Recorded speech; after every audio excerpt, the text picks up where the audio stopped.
Hey everyone, today I want to dive into some of the map design problems in the latest Battlefield 6 from EA. I've been playing the beta, and while there are some cool moments, the maps have a bunch of issues that make gameplay feel off.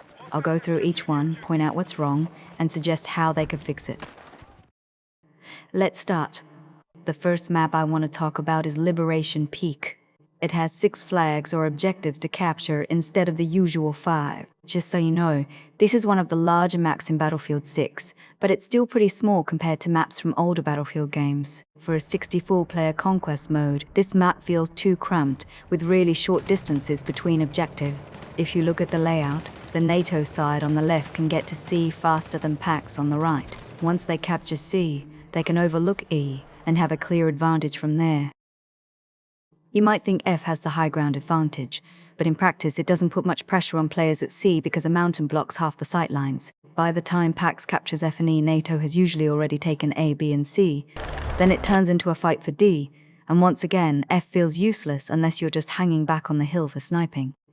The second big issue is that the objectives on the ground don't feel worth capturing. They're mostly empty houses that get destroyed easily. Sure, there are a lot of concrete barriers around for cover, but beyond that, these compounds have nothing valuable in them. No nuclear weapons, missiles, or biohazard stuff. Just some random basic assets scattered around. What are we even fighting for? I get that any spot could have a purpose in theory, but the design in Liberation Peak has almost no military value. And this problem shows up on all the other maps too, which is really disappointing. This is where BF 2042 actually did better.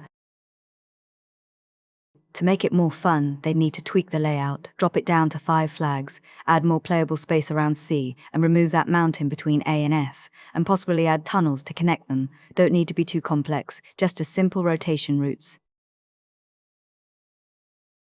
Next up is Empire State, set in Brooklyn, New York. This one's different from Liberation Peak because it's an infantry-only map, but one huge letdown is the lack of any bridge battles. I haven't been to Brooklyn myself, but everyone knows the iconic Brooklyn Bridge.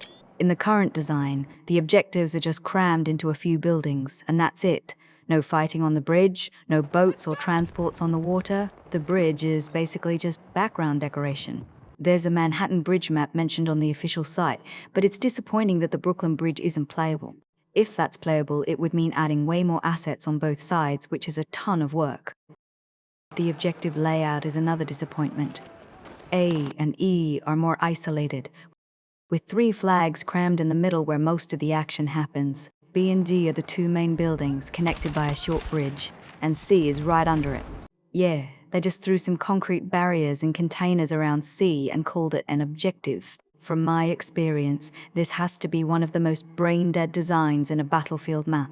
I know it's harsh to say, but how do you put a flag right in between 2 others that are already super close? A good comparison is Delta Force, which has a similar setup with 2 buildings as objectives connected by a bridge. It's tough to capture both at once, and there's no 3rd flag awkwardly stuck under the bridge. Instead, you can run between them on the ground floor without vaulting over random barriers like in Battlefield 6. Another issue I've run into is that once a team captures B and D, the match turns into a boring hold and defend slog. I had one round where we locked down all the flags and just spawn, killed the enemy because we took the center first and used the high ground to pick off attackers. It's not balanced at all. I get that the devs are going for more verticality here, but honestly, the map and objectives need a serious rework. We've covered 2 map types so far, and the third one is kind of a mix. This is Gibraltar. It looks like an infantry map at first, but it actually includes tanks and other vehicles. I'd give it a solid 5 out of 10. It has 5 flags, and the overall layout is okay. When you play it, infantry can have fun moments in the buildings,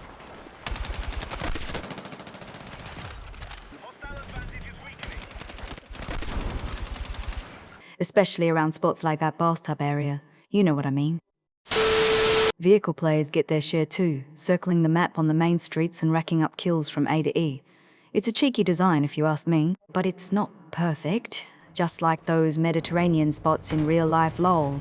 If you capture A, there's not much cover, and any friendly could get spotted and taken out fast without a tank to cover. E has a bit more cover, and you can set up spawn kills if your team blocks the two paths on the sides. D is the one I capture least. It's way off in the corner, super isolated, and always has too much smoke around it.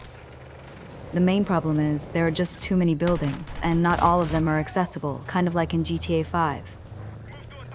They could fix it by moving D out of the corner so the center has 3 flags, B, C, and D. And while adding more playable buildings, they should destroy some others to open up sightlines, but keep the ones around the objectives intact. The 4th map is Siege of Cairo, and from my playtime, it's my least favorite in the whole beta. The biggest issue is how open the objective areas are. You can get shot from 100 directions while capturing A. And guess what? C and E have the same problem. This isn't an infantry-focused map, so tank players love picking off infantry here. And some exploiters will camp on a roof watching everything and sniping you the second you pop up. They vanish as soon as you spot them. I think the devs were trying to recreate the success of Amiens from Battlefield 1, which is a phenomenal map that really captures the brutality of war and intense battles. But unfortunately, they didn't hit that level. In Battlefield 6, Siege of Cairo, all you get is random geometry that blocks your movement. On the main streets, it's like looters set fire to a bus and claim this street is mine. Do not get close.